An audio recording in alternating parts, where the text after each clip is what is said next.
दोस्तों आज हम पढ़ने वाले हैं क्लास 12 यूपी बोर्ड हिंदी का एक प्यारा सा चैप्टर जिसका नाम है हम और हमारा आदर्श, जो कि डॉक्टर एपीजे अब्दुल कलाम द्वारा तेजस्वी मन पत्रिका के लिए लिखे गए लेख का संपादित अंश है। तो आइए दोस्तों हम इसे डिटेल से समझते हैं। डॉक्टर कलाम कहते हैं कि वे खास तौर से युवा छात्रों से मिलना पसंद करते हैं क्योंकि उन्हें युवाओं में भविष्य की आशा दिखाई देती है। जब वे अपने बचपन के दिनों को याद करते हैं, जब वे रामेश्वर जैसे छोटे से द्वीप से निकले थे, तो खुद को देखकर उन्हें विश्वास नहीं होता कि वे इतनी दूर कैसे आ गए।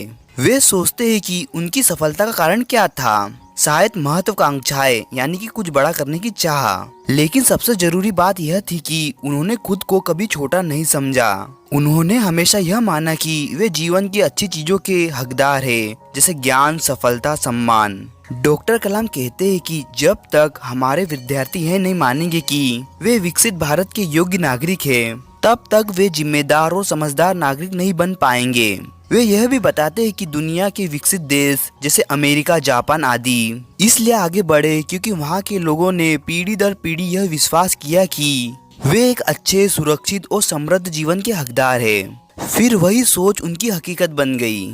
डॉक्टर कलाम कहते हैं कि अध्यात्म यानी स्पिरिचुअलिटी और समृद्धि यानी धन संपदा एक दूसरे के विरोधी नहीं है। वे खुद सादा जीवन जीते हैं लेकिन समृद्धि की इज्जत करते हैं, क्योंकि समृद्धि से सुरक्षा और आत्मविश्वास मिलता है जो हमें आजादी और आत्मनिर्भरता देते हैं। अंत में वे कहते हैं कि प्रकृति भी हर काम पूरी लगन और सुंदरता से करती है, जैसे बगीचों में फूल या आसमान में फैला अनंत ब्रह्मांड। इसलिए हमें भी अपने जीवन में पूरी निष्ठा और विश्वास के साथ काम करना चाहिए।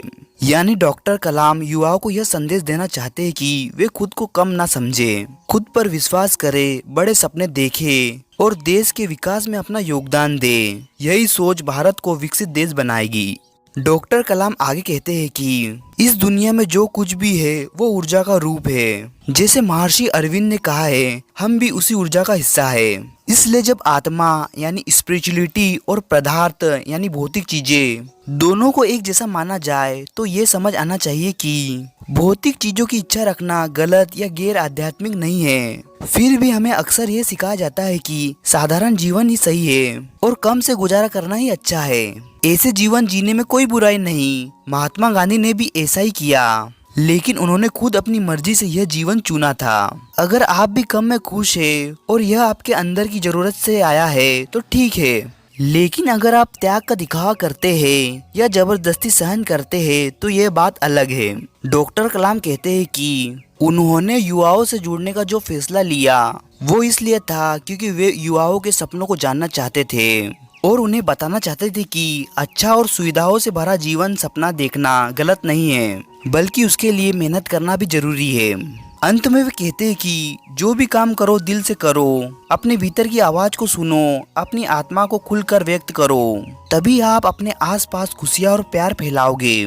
मतलब अब्दुल कलाम जी कहते हैं कि भौतिक चीजें चाहना गलत नहीं है, सादगी ठीक है, लेकिन तभी जब वो आपकी पसंद हो। अपने सपनों के लिए मेहनत करो और दिल से जियो, यही सच्ची आध्यात्मिकता है। दोस्तों वीडियो अच्छा लगे तो इस वीडियो को लाइक कीजिए और चैनल को सब्सक्राइब कीजिए। Thank you for watching.